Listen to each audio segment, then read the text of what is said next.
On Friday 14th of March 1879, a boy was born. But unlike most of other boys, he had problem with speaking.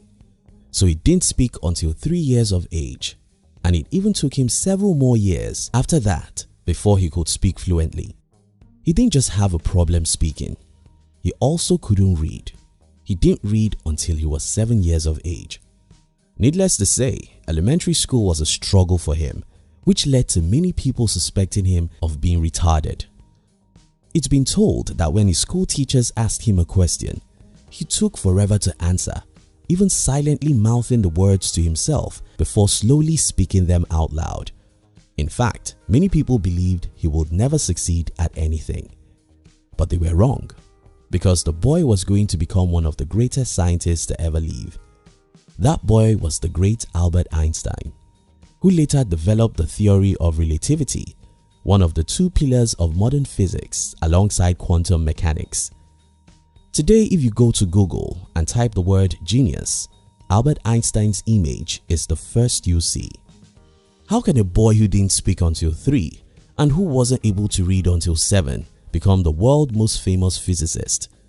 How can the name of the boy once called retarded later become synonymous with genius? Here's the thing. You are far more powerful than any human can ever imagine. They may judge you based on your physical deficiency, but they can't really understand what you're made up of, because your real strength is within you.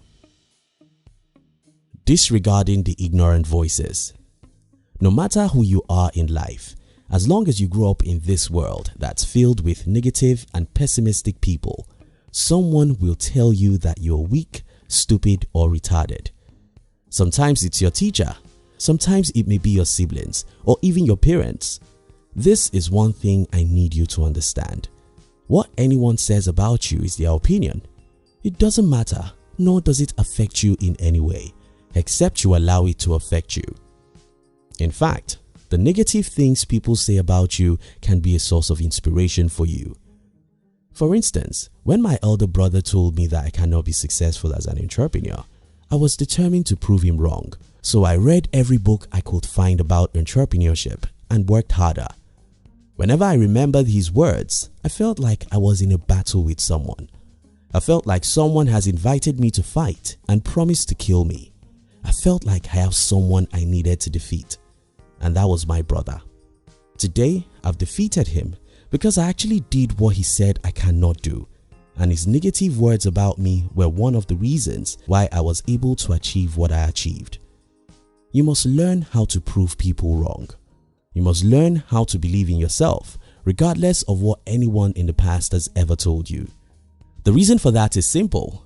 We all become who we believe we are capable of becoming. Roy T. Bennett said, "Don't let others tell you what you can't do. Don't let the limitations of others limit your vision.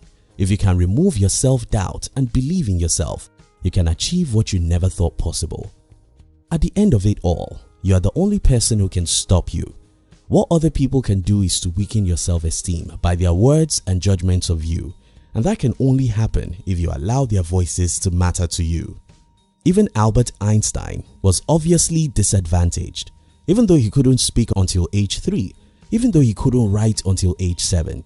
Even though he applied to the Swiss Federal Institute of Technology but failed the entrance examination and had to take it a second time before he was admitted to the school. Even though the school rejected his doctoral dissertation and called it irrelevant and fanciful. Even though it is said that Einstein often forgot simple things such as making sure he put on his socks before shoes, and it is also told that he misplaced day payroll check because he used it as a bookmark in his research. Even though many scientists throughout the world ridiculed him and attacked his theories, calling them worthless and useless, and they even went as far as saying that Einstein does not have a logical mind. Regardless of all of Einstein's setbacks and rejections by the general public and education, he continued his studies and worked on his theories. And Einstein went on to become a professor at the University of Zurich, and later a professor of theoretical physics at Prague. He then went on to prove to all of the doubting, ridiculing scientists throughout the world that he did have a brilliant mind by winning the Nobel Prize in Physics in 1921. The world is yours to conquer. You have the strength to fight and win. Stop thinking about what your teachers have said about you. Stop worrying about your siblings. Stop worrying about what your siblings have said about you. Stop believing the doubting Thomases. Instead, be determined to prove them wrong. Thank you so much for watching our videos. Are you between the ages of 15 and 40?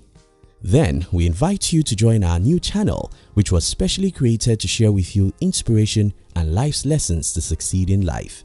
We call it Under 40 TV. Kindly look at the description box to join the Under 40 TV. We love you.